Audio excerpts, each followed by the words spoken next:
No restaurante é comum encontrarmos um cardápio, né? Mas imagine se você encontrasse um cardápio na sala de espera de um consultório médico. Estranho, hein? Pois bem, realmente não faria sentido algum, já que todo texto é produzido de acordo com seu contexto. E, em geral, textos possuem estrutura, temática e estilo. Vejamos uma receita. Para a comunicação ideal, é preciso haver uma estrutura fixa. Primeiro, os ingredientes são listados, para depois indicar o modo de preparo. Esse modo de preparo é a temática da receita. E o estilo está na forma como o texto se apresenta. Frases curtas e objetivas, e o predomínio do imperativo. Misture, amasse, ferva.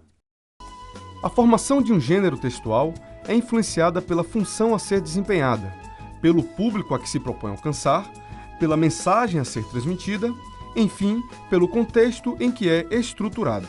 Compreender as nuances dos gêneros textuais é essencial para a compreensão da dinâmica da linguagem de maneira crítica, associando-a às relações sociais que a envolvem. Vejamos então as características de alguns gêneros textuais da nossa língua. Pois bem, você sabia que existe uma leve diferença entre a notícia e a reportagem? É que a notícia tem a função de informar sobre um novo acontecimento, despertando o interesse do público-alvo da mensagem. Não se limita a informar sobre o fato, mas também sobre a maneira como aconteceu e o seu porquê. A linguagem deve ser objetiva e direta, e a abordagem imparcial, expondo-se fatos ao invés de opiniões.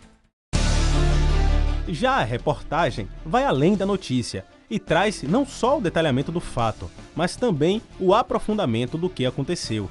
Na reportagem, quase sempre é possível perceber a opinião ou a interpretação do repórter sobre o assunto.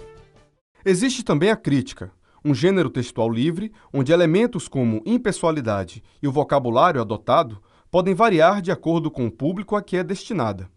Escuta esse exemplo. O fito da peça era causar indignação com humor. Ficamos apenas com o humor. Melhor para a peça, o oposto do que pretendia o texto.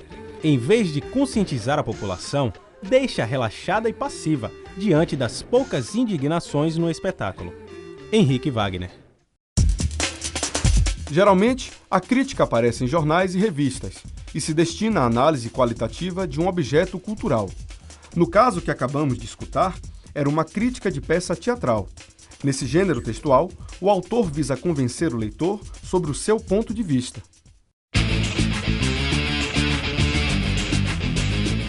O que nós chamamos de realeza é, acima de tudo, um estado de alma. E Pelé leva sobre os demais jogadores uma vantagem considerável, a de se sentir rei, da cabeça aos pés. Quando ele apanha a bola e dribla um adversário, é como quem enxota, quem escorraça um plebeu ignaro e piolento. Nelson Rodrigues. Crônica. Gênero textual que oscila entre elementos jornalísticos e literários. A palavra crônica deriva do grego cronos, que significa tempo. Crônica é narração que segue uma ordem temporal, marcada pela subjetividade do autor, em geral num texto leve e curto. Amor, então, também acaba? Não que eu saiba. O que eu sei é que se transforma numa matéria-prima, que a vida se encarrega de transformar em raiva, ou em rima. Paulo Leminski. Poema é a composição textual marcada pela utilização do verso, e cada verso corresponde, em geral, a uma linha do poema, e o agrupamento de versos é chamado de estrofe. O texto poético é construído com a utilização de recursos como a rima, a métrica e o ritmo, no sentido de sugerir formas, imagens e sons. Ruas e ladeiras calçadas de pedras, fortes velhos, lugares históricos e o cais, principalmente o cais. Tudo pertence ao negro Antônio Balduino. Só ele é dono da cidade porque só ele a conhece toda, sabe de todos os seus segredos. Trecho do romance Jubiabá, de Jorge Amado. Romance. Que tem origem na Idade Média, com romance de cavalaria, já como ficção e sem compromisso com o relato de fatos históricos. Já o romance moderno começou em Dom Quixote, de Miguel de Cervantes.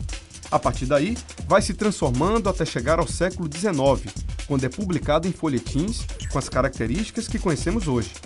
Esse gênero narrativo se caracteriza pela seguinte estrutura: enredo, personagens, espaço, tempo e ponto de vista da narrativa.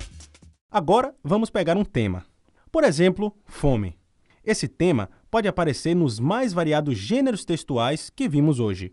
Fome pode ser tema de crônica. Todo mundo sabe que o maior problema do mundo é a fome, e ninguém se preocupa em combater a fome. Não adianta campanhas, primeiras damas. Temos é de acabar com a fome de vez.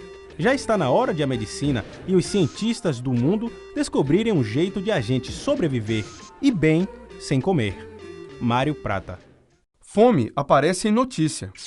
Apesar do esforço em algumas partes do planeta, a meta de reduzir a fome pela metade até 2015 não está sendo conseguida.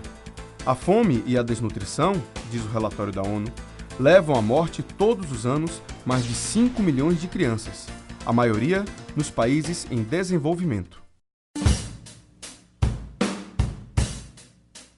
E tem fome também na poesia. Vi ontem um bicho, na imundície do pátio, catando comida entre os detritos. Quando achava alguma coisa, não examinava nem cheirava. Engolia com voracidade. O bicho não era um cão, não era um gato, não era um rato.